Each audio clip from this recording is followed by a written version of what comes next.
I love playing football. I love playing for Cal. And I did it because it got me a great education and I thought the game was fun.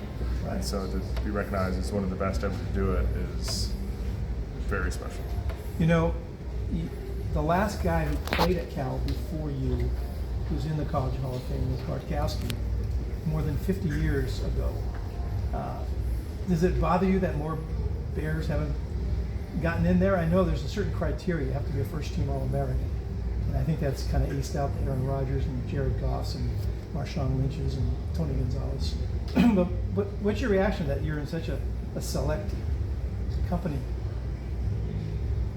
Just honored. I think some of those names definitely deserve to join me. And I mean, just think of it like Marshawn Lynch is one of the reasons I think I'm a great player. I mean, he was such an incredible running back that just would never go down. Right. That it taught me, like, well, the play's never over. You never know what's going on, so you have to play absolutely snap to whistle. And I think that's something that I have to credit some teammates for instilling in me. And it was a fun ride to play here at Cal, and I'm very honored. You were on a lot of good teams, winning teams. I know you won 4 bowl games. Is there one moment, one game, one moment that stands out as a highlight of your playing days at Cal? I should have been thinking about this more, shouldn't I have?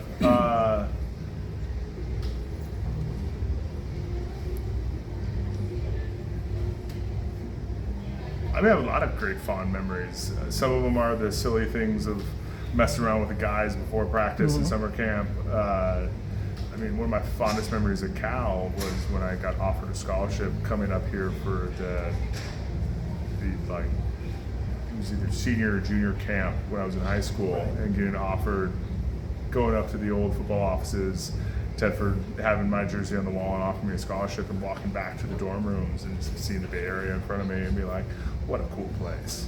This place is fantastic. And That's a pretty nice moment, though. Oh, it was an incredible moment, and just how many fond memories I have of the Bay Area and Berkeley and, you know, school and classes and everything else. And then if you go back to like football memories, I think we beat Oregon one time with an odd win where like the fumble went out the back of the end zone, and we thought we were going to have to go to overtime, but we ended up winning. And just they fumbled it out. They fumbled out their own end zone for a safety on us. It rolled right to my feet in the end zone. Fumbled out in back of their own thing. So we thought they scored a touchdown. It was a fumble. Marcus Ezef with the hit. Yeah, and we like just a swing of emotions there of like overtime, get ready to like win, just celebrating, jumping up and down locker room. Like that was just so much fun. You had a reputation during your NFL career of being a little sweaty on your backside. Oh yeah. And your quarterbacks often commented on it. Was that an issue with Longshore or any of your quarterbacks here? Oh, constantly. How much so it was only a problem for practice. Okay. In games, you can sit on towels. They're not as hard. You know, you can change pants at halftime or whatever else you need. It was only a problem in practice. You have that under control these days? Under my regular day-to-day, it's not that much of an issue anymore. Good to hear. Alex, can you talk about the early days? You were kind of off the recruiting radar a little bit. I got started covering recruiting a little bit before you came in. You were known as sort of a world-class wrestler, and people were hopeful that you'd be able to bring that to the offensive line, and obviously you did. The whole leverage issue with how you take on the defensive line and maintain your blocks and all of that. What kind of an edge did that give you, and were you kind of fueled a little bit by sort of being under-touted when you came in? I don't think I ever really played with a big like chip on my shoulder, like no one recruited me. I think I just felt real lucky to have the opportunity. I was able to get a scholarship to one of the best schools on the planet, and I remember thinking that like, well, maybe football's not for me. Maybe I'm just not good enough, and I'll try as hard as I can. But if it doesn't work out, I can get a great education and at a state school that I could probably afford to pay if I don't have a scholarship. And I just loved playing the game and tried my hardest, and it kind of worked out. I kind of fell into being good at football. Are you actually aware that you kind of became a recruiting meme? Alex Mack was a 2-star? Because every time a team, the team brings in an under-recruited guy, somebody said, well, Alex Mack was a 2-star, and look at him, he's one of the best linemen in Cal history. But people were saying, well, that's an unrealistic comparison because he's one of those guys that's kind of a rare gem that just came in and dominated from the beginning. I did not know that. I'm really now you happy know. about that. Yeah. That's fantastic. A lot of it could come from a lot of different things, I think. Like, I had some very unusual technique coming out of high school, and was constantly on the ground and did some other things. But to the credit of my high school coaches, I think they taught me how to work really hard and play aggressive football, and so I'm really happy for everything that happened. But it wasn't what you'd normally see in a college player. And then it was Santa Barbara's not the biggest football area, and who are we playing? So I don't think I had the biggest chip. I always thought I was just too small, which is I was a big center. What was your weight when you came in?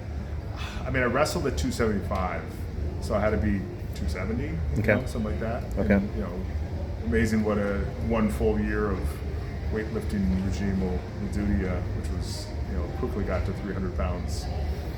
There's a handful of guys that I can remember where I heard sort of from the inside that look out for this guy. Right off the bat, this guy is going to be a player. And Aaron Rodgers was one of those guys when he came in out of JC. They were saying right away, it's the first day of camp, and they were saying that really early about you too. Did you develop a lot of confidence pretty early on when you got here, or did it take a little while to kick in? I would have the opposite story. I remember being first day in pads. One of my favorite stories about Cal was first day in pads for training camp. We do drive drill, which is O-line versus D-line. You try to push each other back, kind of thing. And I went against Brandon Mebane. Oh man! And he was a sophomore, I think, at the time, not even a starter, just some D-lineman, on the team. And he destroyed me. He blew me up. I was backpedaling 10 yards backwards, absolutely crushed me. And I was oh wow, I have a lot of work to do. Did it make you feel a little better how good he turned out to be? It did. I quickly learned that he is the best bull rush on the team, kind of thing. And did read the scouting report before the drill, but just there's so much I didn't know. In the high school level, I was simply just bigger and stronger than everyone.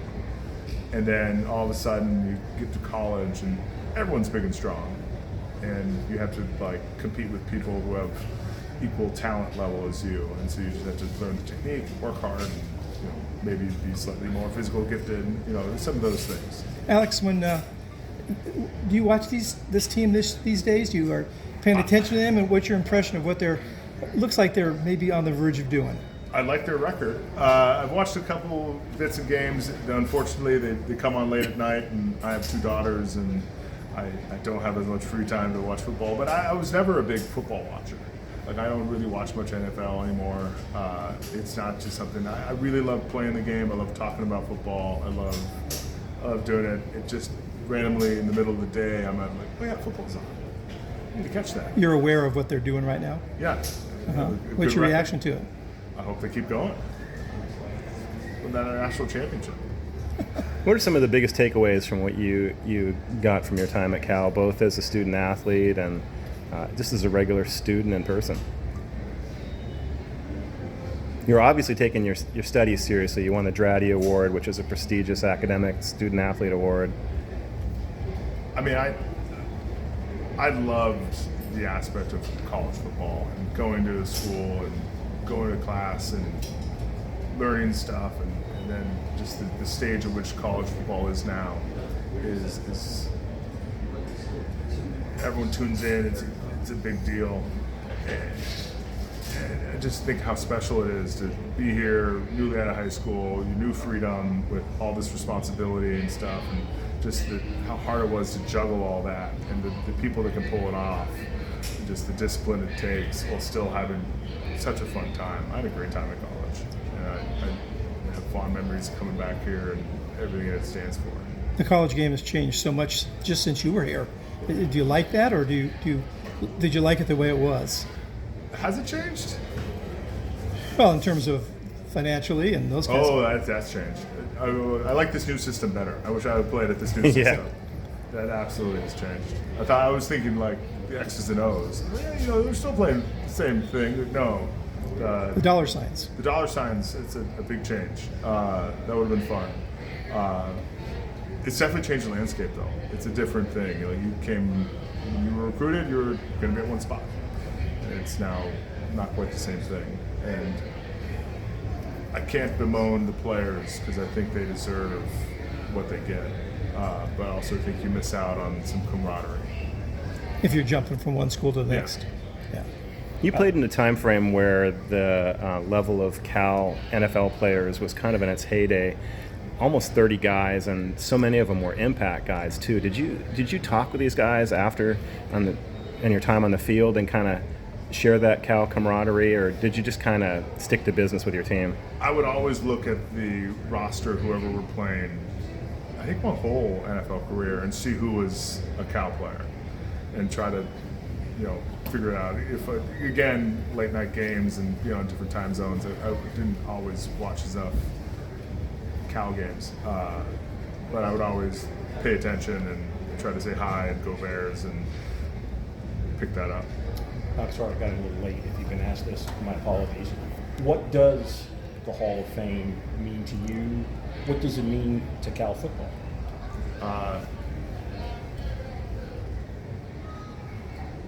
To me, I don't know who you'd ask to figure out what it means to Cal football. For me, it just means that, I love my time at Cal. I love playing college football. I thought the opportunity to come here and get a great education, and I learned a lot of football from the coaches here. I'm really, really thankful for what they taught me. And to be recognized for being one of the best to do it at the college level is a huge honor. And I'm really chuffed with myself and proud, and I'm excited to come back to my old stomping ground and say hi to all the people that are still around and enjoy the atmosphere. Who were either coaches or players who were mentors for you? Thank you. And see, either when you became an upperclassman or after you left Cal, whom did you mentor? I always felt that every O-line room I've been a part of, there was a great, I don't know if it's every O-line room or just the ones I've been lucky enough to be around, but there is such a camaraderie among offensive linemen where you're always talking through things, figuring out technique, working on your craft, and helping the young guys get up to speed. That universally, every room I've been in, they would always work through things or give tips, talk about stuff, or how do you see this play? What do you think this technique? And there was such this camaraderie and building and teaching and learning atmosphere in every room I've been a part of, that it just was like second nature to bringing the young guys in and try to get them up to speed as much as possible. And there's all the older veterans that I've been a part of were just awesome to me, and I always try to emulate that younger, and that goes from the college level into the pros. I remember some of the older college guys being really good at their craft and very willing to give technique tips and encouraging and talking about what's good, what's bad, how to do this, and all that stuff. And I'm just really thankful for all those people. I got to ask, as a young player, Pop Warner, high school, even at Cal, in your wildest dreams, could you have imagined not only playing in the NFL, starting in the NFL, being an all-pro, but scoring a touchdown in the Pro Bowl game? The Pro Bowl touchdown is probably one of the funner, most fun? Either one works. Lacking here. Enjoyable. Enjoyable. There you go. Avoid the sidestep the issue. Yes. Enjoyable experiences. But what a silly play if you watch it. Like half the field is not even trying. Would not be peak athletic performance of anything, but It still counts. it still counts. But it was pretty fun. Good highlight reel. Yeah. Thank you, sir. Congrats. Absolutely. Steve Cronin.